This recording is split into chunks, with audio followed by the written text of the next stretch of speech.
Aitäh, hea istungi juhataja, head kolleegid, head külalised. Arutluse all on noorte tööpuudus, kus Eesti on Reformierakonna juhtimise all jälle rekordeid tegemas ja nagu ikka Reformierakonna juhtimise all, siis mitte positiivses mõttes, mitte selles mõttes, et noorte tööpuudus oleks väike, vaid otse vastupidi. Oleme jõudnud üle 20%. See on selline umbes 3 korda suurem kui Eesti üldine tööpuudus, nii et millegi pärast see nii on. Ja Keldo käis siin ja rääkis minu arust, küll ei ole põhjust siin kolleeg Ernitsaga nõustuda, et Keldo kuidagi eriline kirgaskriit oli ja midagi asjalikku siin rääkis.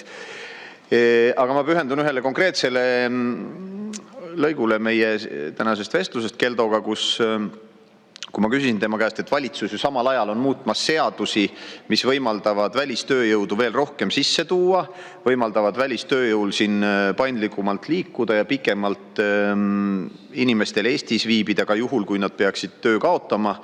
Ja kirjeldasin seda, kuidas see tegelikult suurendab veelgi palgasurvet allapoole, vähendab meie noorte võimalusi tööd saada ja nii edasi, siis Keldo vaidles vastu ja ütles, et midagi sellist ei ole. Võib-olla Keldo kas ei pööra tähelepanu sellele, mida kolleegid, teised ministrid valitsuse istungitel räägivad, või siis ta ei saa aru, millised on asjade koosmõjud. Nii et mõni asi tasub siin ära markeerida. Ja juba teise lugemiseni on jõudnud need valitsuse siia toodud eelnõud, mis siis puudutavad välismaalaste seaduse muutmist. 2 eelnõu on menetluses. Mida seal tehakse? Lubatakse anda nii-öelda sisserände piirarvu välist elamisluba tööjõupuudusega tegevusaladel. Tegevusalad kehtestab valitsus ja kehtestab need, see on siis tegevusalade register, EMTAK, selle 2 koha täpsusega, mis tähendab seda, et see täpsus ongi selline umbes nagu laondus ja veondus või mõni muu selline küllaltki lai tegevusala määratlus, mis tähendab, et väga erinevad ettevõtted seal all saavad selle asemel, et siit koha pealt mõni noor tööle võtta, tuua sisse tööjõudu riikidest, kust võib eeldada, et neid töölisi sisse tuues saab vähem palka maksta. Kaob ära nõue, töötukassa peab olema kinnitanud, et tõepoolest ei ole võimalik ühele või teisele ametikohale Eestist tööjõudu leida. Siiamaani oli vaja sellist kinnitust, et nüüd see kaob ära. Palgakriteeriumi nihutatakse allapoole taaskord. Siiani on olnud palgakriteerium sõltuvalt nüüd valdkonnast, kas Eesti keskmine palk või Eesti keskmine palk korda mingisugune suurem kordaja. Nüüd viiakse see 80% peale.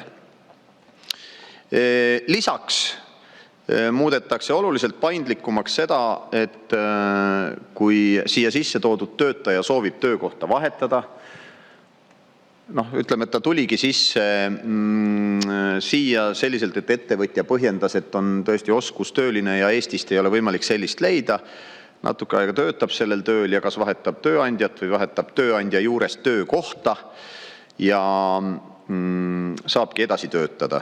Ja kui ta päris töö peaks kaotama, siis siiamaani oli küllaltki range see elamisloa kehtivuse jätkumine sellisel puhul ja periood ei olnud sugugi pikk, siis nüüd pikendatakse seda võimalust siin olla isegi kuni 6 kuule elamisloa kehtivust, mis tähendab seda, et kõik see, mida me näeme eriti Eesti suuremates linnades, kus ma ei tea, jalgratastega pedaalivad inimesed ringi või töötavad mõnes muus teenindavas sektoris, kus siis jäävad inimesed siia tegutsema, ma ütleks sellises halli majanduse tsoonis. Nii et minu üleskutse on minister Keldole lugeda need tõepoolest mitte tema ministeeriumist tulnud, aga siiski väga otseselt tööjõuturgu ja eriti meie noorte võimalusi tööd saada, piiravaid või negatiivselt mõjutavaid seaduseelnõusid ja võib-olla siis teha valitsuses inimestele selgeks, et kui me tõepoolest tahaks